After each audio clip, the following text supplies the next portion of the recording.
পথ বেয়ে যায়। নূর কার্টুন ওয়ার্ল্ড। আসসালামু আলাইকুম বাচ্চারা, কেমন আছো তোমরা? ওয়ালাইকুম আসসালাম দাদু, আমরা ভালো আছি। আলহামদুলিল্লাহ। বাচ্চারা, মনে আছে তো আগে আমি তোমাদের কার গল্প বলেছিলাম? জি দাদু, হযরত শীজ আর হযরত ইদ্রিস মা। মাশাআল্লাহ, ঠিকই মনে রেখেছো। হযরত ইদ্রিস আলাইহিস সালামের পর অনেক অনেক অনেক বছর কেটে গেল। মানুষের সংখ্যা বাড়ল, সভ্যতা বড় হলো, কিন্তু দুঃখের কথা হলো মানুষের অন্তর ছোট হতে শুরু করল। মানুষ আল্লাহকে ভুলে গেল, কৃতজ্ঞতা ভুলে গেল, ন্যায় আর সত্য ভুলে গেল। ঠিক তখনই আল্লাহ মানবজাতিকে সতর্ক করার জন্য পাঠালেন এক মহান নবী, হযরত নূহ আলাইহিস সালাম। বাচ্চারা, হযরত নূহ আলাইহিস সালাম ছিলেন এমন একজন নবী যাকে আল্লাহ দীর্ঘ জীবন দিয়েছিলেন, যাতে তিনি মানুষকে বারবার সত্যের পথে ডাকতে পারেন। ইতিহাস বলে তিনি প্রায় ৯৫০ বছর মানুষকে দাওয়াত দিয়েছেন। ভাবো তো বাচ্চারা, ৯৫০ বছর! দাদু, এত বছর মানুষ কি ওনার কথা শুনেছিল?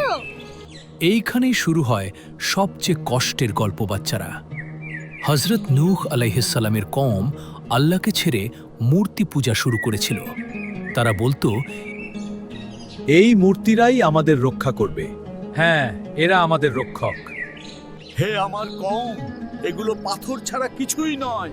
তোমাদের রব একমাত্র আল্লাহ, তাঁরই ইবাদত করো। হযরত নূহ আলাইহিস সালাম দিন রাত মানুষকে বুঝিয়েছেন, কিন্তু মানুষ শুনল না, বরং তাকে নিয়ে হাসাহাসি করল। বাচ্চারা, কল্পনা করো, একজন মানুষ দিনের পর দিন সত্য বলছে, কিন্তু কেউ বিশ্বাস করছে না। কেউ তাকে পাগল বলছে, কেউ বলছে তুমি আমাদের মতো মানুষ, নবী কিভাবে হবে? কিন্তু হযরত নূহ আলাইহিস সালাম কখনো হাল ছাড়েননি, কারণ তিনি জানতেন আল্লাহ কুরআনে বলেছেন, নিশ্চয়ই আল্লাহ ধৈর্যশীলদের সাথে আছেন। সূরা আল বাকারা ১৫৩। এক সময় আল্লাহ হযরত নূহ আলাইহিস সালামকে আদেশ দিলেন এক বিশাল নৌকা বানাতে। চারদিকে শুকনো জমি, কোনো নদী নেই, কোনো সমুদ্র নেই। দাদু, তখন মানুষ কি বলেছিল? মানুষ আরও বেশি হাসাহাসি করেছিল। তারা বলতো, এই লোকটা পাগল হয়ে গেছে, মরুভূমির মাঝে নৌকা বানাচ্ছে। কিন্তু হযরত নূহ আলাইহিস সালাম চুপচাপ কাজ করে গেছেন, কারণ তিনি জানতেন আল্লাহর আদেশ কখনো ভুল হয় না। একদিন আকাশ কালো হয়ে গেল, বৃষ্টি নামল। একদিন নয়, ২ দিন নয়, অবিরাম। পৃথিবীর বুক ফেটে পানি বের হতে লাগল।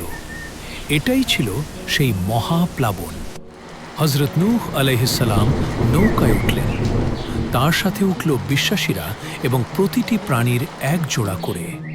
বাচ্চারা, এই গল্পের সবচেয়ে কষ্টের অংশ এখানেই।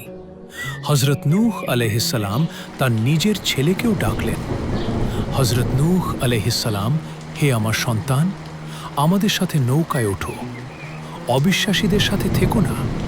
কিন্তু ছেলে বলল, আমি পাহাড়ে উঠে যাব, পানি আমাকে ছুঁতে পারবে না। আর ঠিক তখনই এক বিশাল ঢেউ এসে তাকে আলাদা করে দিল। হযরত নূহ আলাইহিস সালাম কান্না ভেজা কণ্ঠে আল্লাহর কাছে দোয়া করলেন, কিন্তু আল্লাহ তাকে শিক্ষা দিলেন, সত্যের পথে সম্পর্ক নয়, ঈমানই আসল পরিচয়। এই ছিল মানব ইতিহাসের সবচেয়ে কঠিন শিক্ষা। প্লাবন থেমে গেলে নৌকা থামল এক পাহাড়ে। পৃথিবী আবার নতুন করে শুরু হলো। হযরত নূহ আলাইহিস সালামকে বলা হয় দ্বিতীয় আদম আলাইহিস সালাম, কারণ তার বংশ থেকেই আবার মানবজাতি বিস্তৃত হয়।